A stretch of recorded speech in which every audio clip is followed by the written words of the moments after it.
Hi, welcome to Loft 801. My name is Diego, and today I'm talking about Star Wars, The Mandalorian and Grogu. This movie puts me in a strange spot because I didn't walk out hating it, but I also didn't walk out thinking that Star Wars is back. It's a lot more complicated than that. There are pieces of this movie that I actually had a good time with. There are planets, creatures, bounty hunter moments, and little adventure beats that reminded me of why I like this universe. But there are also stretches where it feels a little too artificial, too convenient, and obviously too stitched together from what would have been The Mandalorian Season 4. So I'm pretty split on it. FYI, this review will contain spoilers. The movie's been out for over a week, I'm sorry. The story follows Din Djarin and Grogu after the fall of the Empire, with Mando now doing work for the New Republic. After an opening mission hunting Imperial warlords, he gets pulled into this new assignment involving the Hutt Twins, Rotta the Hutt, a crime lord named Janu, Commander Coin, and eventually a trip to Nal Hutta. On paper, that sounds like a very classic Star Wars adventure. You have bounty hunters, Hutts, alien planets, gladiator fights, X-Wings, monster pits, droids, and a giant creature that feels like it belongs next to something like a Rancor. That is the kind of Star Wars sandbox that I love to play in. But the problem is, the first half didn't hook me in quite the way I wanted it to. The opening mission with Mando and Grogu hunting down Imperial warlords didn't really do much for me.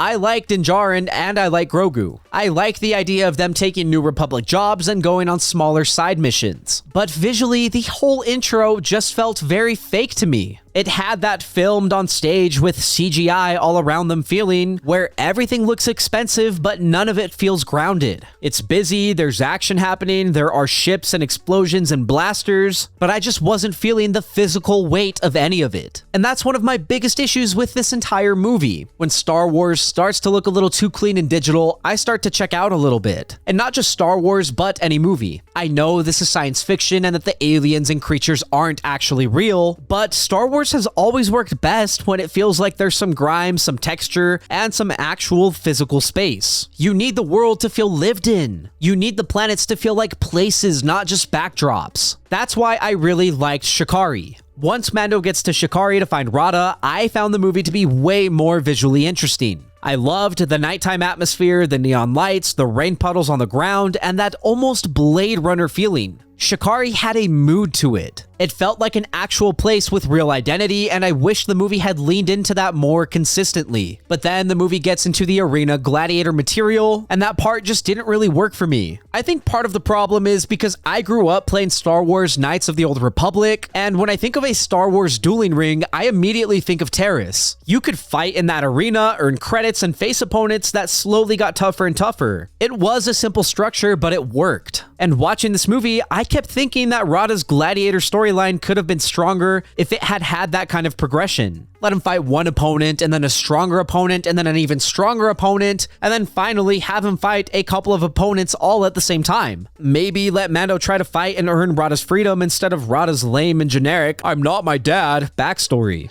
Instead, once the arena turns into Mando and Rotta fighting a bunch of CGI creatures, I just didn't really care. The action looked big, I just didn't find it tangible. And with Star Wars, I need fights to feel tangible. I want real movement and choreography behind the fights. That's why Obi-Wan and Anakin fighting on Mustafar will always be peak Star Wars. Obviously, that fight has effects too, but the choreography is real. It's physical and you can feel the actors in that scene. Here, a lot of the arena material felt more like watching digital characters dodge digital characters. Adding to the cons of this movie, I think it has a few too many of those Disney-fied moments that hurt the immersion. Grogu hopping into a little baby stroller and zipping down the road going over 100 miles an hour is the exact kind of thing that makes me go, okay, we're selling toys right now. I understand that Grogu is cute and he is a huge part of the appeal, but I wish that Grogu was included a lot better in the story, not just because he's marketable. That's been one of my biggest issues with The Mandalorian as a show too. I like Grogu, but there are times where he feels less like a character and more like merchandise with force powers. Although, to be fair, the title of this movie is accurate. This really is The Mandalorian and Grogu. The first half feels more focused on Mando, but once Din gets poisoned on Nal Hutta, the movie shifts into Grogu trying to save him. I I actually liked the idea of Grogu trying to save Din. It gives him a real purpose, but the way the movie executes this is where I had an issue. Grogu just happening to run into a friendly fisherman who knows exactly what bit Mando and exactly how to make an antidote is a little too convenient for me. It's the kind of writing that removes any stakes because the characters didn't solve any problem, they were just simply given an answer. On the upside, I think the pacing significantly improved when Embo showed up. I thought he looked really cool in this movie. He had that bounty hunter mystique that I wish Din Djarin still had more of. When you look at characters like Cad Bane or Embo, bounty hunters in Star Wars can feel dangerous and almost scary. There's a presence to them that Mando and Boba Fett once had but no longer do. So I liked seeing Embo actually be good at his job and capturing Mando and taking him to Nal Hutta. Which, speaking of, Nal Hutta is easily my favorite stretch of the movie. I loved the Hutt Twins' palace. I loved the trapdoor setup and Mando getting dropped into the pit with the giant Dragonsnake. That creature was awesome and it had that classic Star Wars monster energy where it feels weird, gross, giant, dangerous, and memorable. I love the beasts and creatures within Star Wars. Rancors, obviously, but creatures like the Krayt Dragon, Purrgil, the Progenitor, and so much more. So, this giant dragon snake is a great addition. Visually, the Nal Hutta material also worked better for me than a lot of the first half. The palace, the droids, the creature pit, the giant bots outside the doors. This entire section felt significantly more grounded. I liked watching Mando fight his way through the palace. I liked the droid fights, the two giant Titan bots, and Rotta fighting against the twins. I liked Grogu actually doing something important by using the Force to save Rotta. And I really liked that the twins get eaten by the Dragonsnake. It's the type of Star Wars comeuppance that I can have fun with. But even in the stronger second half, some of the writing choices still stick out like sore thumbs. Rotta's character is interesting in concept. I understand the idea of him wanting to escape Jabba's shadow and earn respect on his own. But it doesn't make any sense that he thinks he's free when he's still enslaved by Janu. That part of his logic just felt weird to me. The fact that he completely ignores Mando telling him he's being set up to die because he so deeply believes in his own dream of crowds loving him is stupid.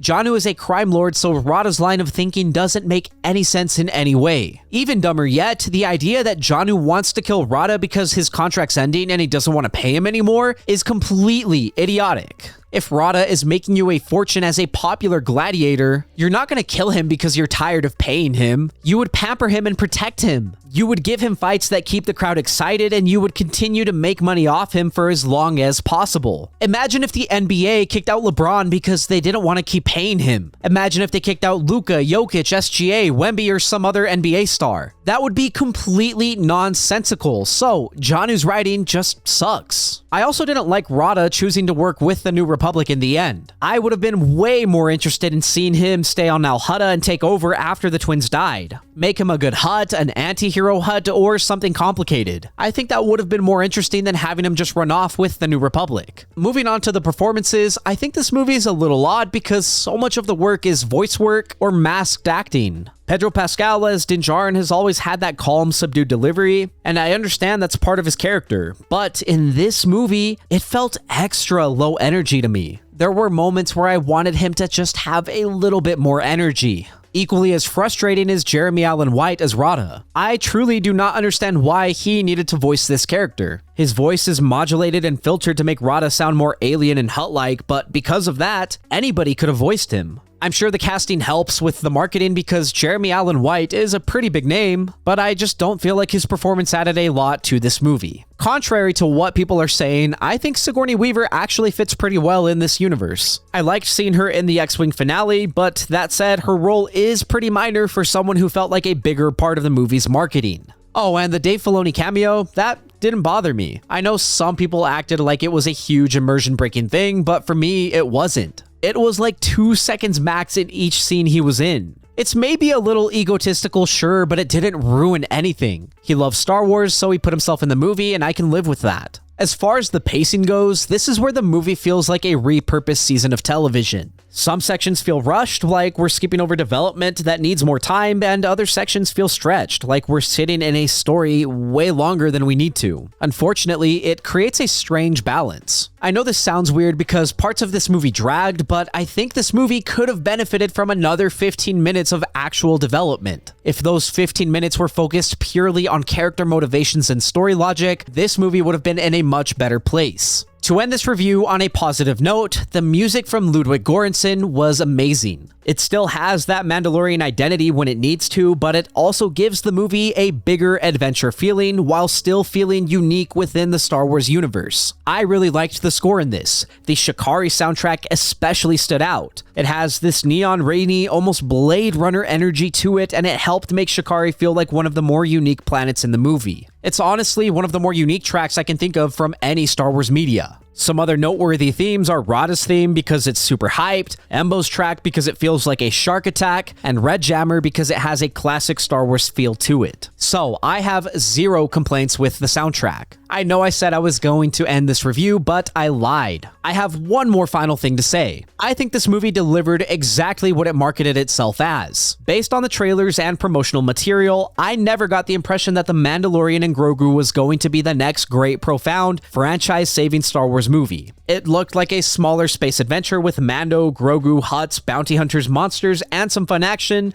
and that is basically what I got. So even though I have a lot of issues with some of the writing, the characters, and the CGI, I can't act like this movie completely betrayed my expectations. My expectations were pretty simple. Give me a small, fun Mandalorian adventure in theaters. It's not amazing Star Wars, but as a one-off adventure, I got the exact movie that I signed up for.